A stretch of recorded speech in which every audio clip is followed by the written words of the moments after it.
பாருங்கள், நான் இப்போ வந்து இட்லி சுடுறதை பற்றி காட்ட போகிறேன். இட்லி சுடுறது தெரியாதான்னு பார்க்காதீங்க. சில பேர் புதுசாக வராங்களா, புதுசாக கற்றுக்கிறவங்களுக்குலாம் இது தெரியாது. அவங்களுக்கு தான் அந்த வீடியோ. இப்போங்க மாவு நேற்று ஆட்டி வச்சுட்டேன். இது எப்படி பக்குவம் உண்டாக்க 4 பங்கு நீங்கள் அரிசி போட்டாக்கா 1 பங்கு நீங்கள் உளுந்து போடணும். அதான் மெத்தடு. போட்டு 4 மணி நேரம் ஊறணும். அதுலேயே வெந்தயத்தை உளுந்துலேயும் வெந்தயத்தை போட்டுருங்க. போட்டு 4 மணி நேரம் ஊறணும். ஊறி ரெண்டுமே சேர்த்தே அரைச்சிடலாம். அரிசியும் உளுந்தையும் சேர்த்தே அரைச்சிடலாம். அரைச்சி 6 மணி நேரம் பிடிக்க விடணுங்க. பிடிக்க விட்டால் மாவு இந்த மாதிரி பொங்கி வந்துடும். பொங்கி வந்தாக்க இதுலேயே நம்ம இட்லி சுட்டுடலாம். வேணால் 2 பொடியை நீங்கள் பச்சரிசி சேர்த்து போட்டுக்கலாம். தோசைக்கு கொஞ்சம் நல்லாயிருக்கும். நான் ரெண்டுமே தோசைக்கும் இட்லிக்கும் சேர்த்து அரைச்சிடுவேங்க. வெந்தயம் வந்து போட்டு இட்லி சுட்டாக்கா ரொம்ப சூப்பராக இருக்கும். அந்த மாதிரி செஞ்சு பாருங்கள். ரெண்டாவது வந்து ஆப்ப சோடா போடாமல் நம்ம வந்து இட்லிலாம் சாஃப்டாக வரவே வராது. கொஞ்சம் போட்டு தான் ஆகணும். அப்போ தான் பஞ்சு மாதிரி இருக்கும். இந்த இவ்வளோ மாவுக்கு நான் வந்து இவங்க சின்ன டீஸ்பூனில் 1 டீஸ்பூன் போடுறேன். சோடா போடுறேன். அப்படியே கலக்கக்கூடாது. கொஞ்சமாக தண்ணி ஊற்றிக்கணும் இதில். அப்போ தான் எல்லா இடத்துலையும் பரவும். திட்டு திட்டாக நிற்கும் சோடாப்பு. இப்படி கையாக கரைச்சி விட்டுக்கணும். நல்லா மிக்ஸ் பண்ணிக்கோங்க.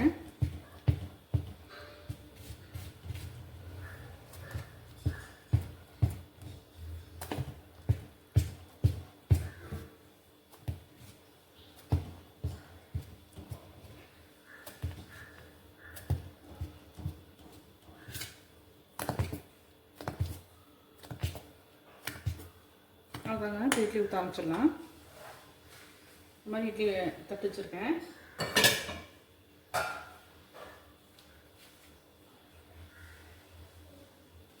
இட்லி துணி வந்து என்ன செய்யணும், இதுக்கு வந்து ரவுண்டாக கட் பண்ணி வச்சுக்கணும்.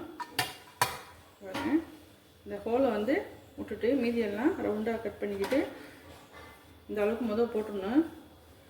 நடுப்பில் கட் பண்ணிக்கணும். நான் தண்ணியை ஊற்றி அரைச்சி வச்சுருக்கிறேன்.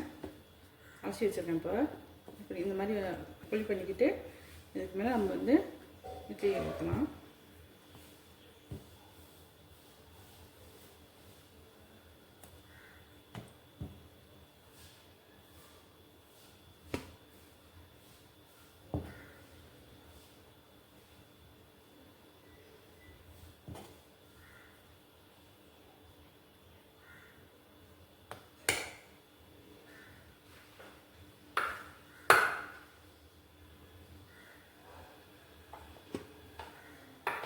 பாருங்க, தண்ணி கொதிக்குது. இந்த அடுப்பு வச்சுருக்கேன். உள்ளே வச்சிடணும். பாருங்க, இட்லி நல்லா வெந்துருச்சு.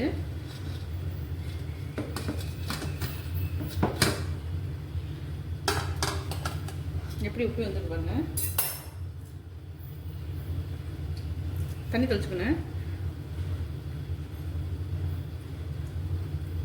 எடுக்கக்குள்ளே பார்த்து இருக்கணும். ஆவி அடிச்சிடும்.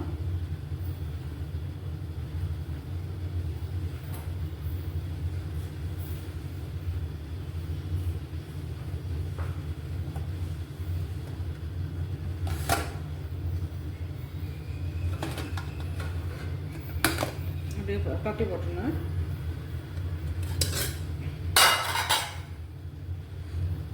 லைட்டாக இங்கே கொஞ்சம் தண்ணி தெளிக்கணும். ஒட்டிக்கும்.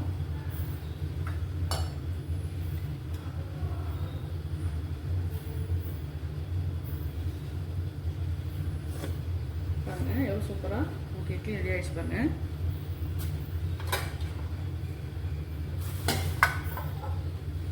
அவ்வளோ சாஃப்டாக இருக்குது. பஞ்சு மாதிரி இருக்குது.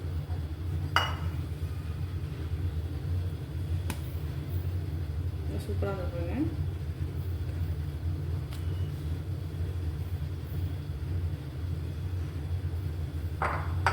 சட்னி எப்படி செஞ்சு காமிக்கிறேன். இந்த அடுப்பில் இட்லி வேணுது. இங்கே வந்து நான் வந்து சட்னிக்கு வந்து நம்ம வெங்காயத்தை தாளிச்சுக்குவோம். கொஞ்சமாக ஆயில் விட்டுருக்கேன். சின்ன வெங்காயம் 10-15 வெங்காயம் இருக்கும். அது போடலாம்.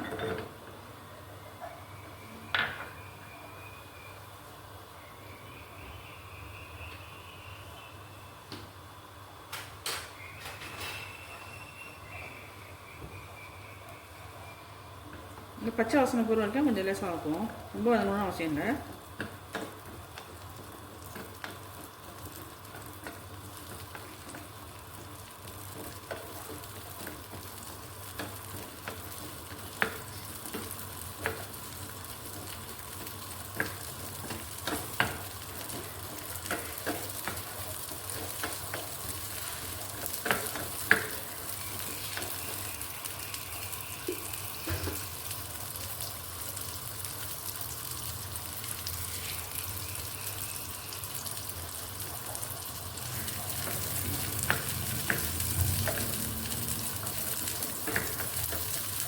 போதுங்க, ஆஃப் பண்ணிடலாம்.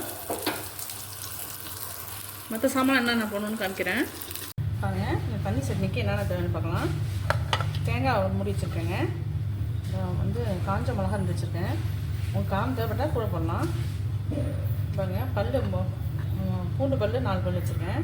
கருவேப்பிலை ஒரு 10, மல்லி இலை கொஞ்சமாக வச்சுருக்கேன். பொட்டுக்கடலை 4-5 ஸ்பூன் வச்சுருக்கேன்.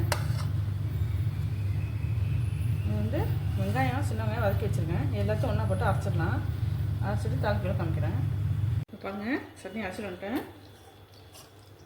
இப்போ வந்து தாளிப்பு வச்சிடலாம். நல்லெண்ணெய் ஊற்றிருக்கேன்.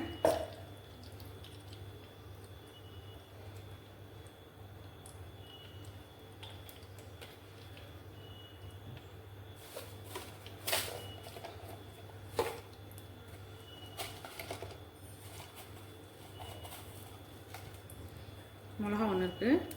கடுகு உளுத்தம் பருப்பு போட்டிருக்கேன்.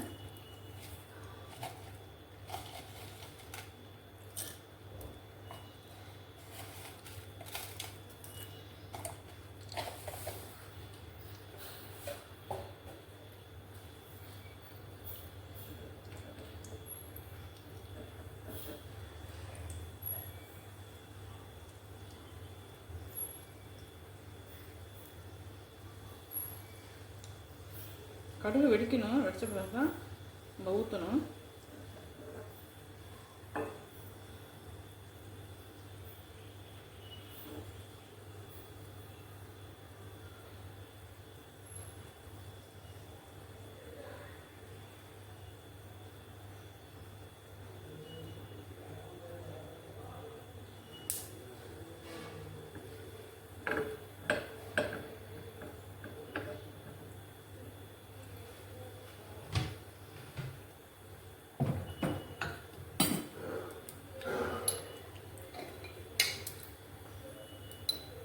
கொஞ்சமாக நான் மிளகா போடுறேன். கொஞ்சம் கலர் அழகாக இருக்கும் பார்க்க.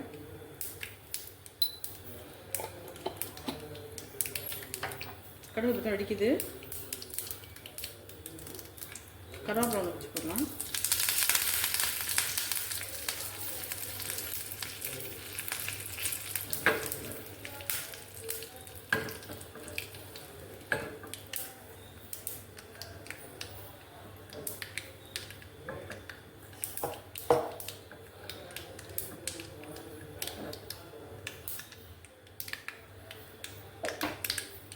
ஆஃப் பண்ணிட்டேன்.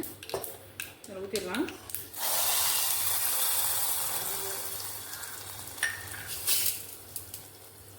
பாருங்கள், அது சூப்பராக இருக்குது.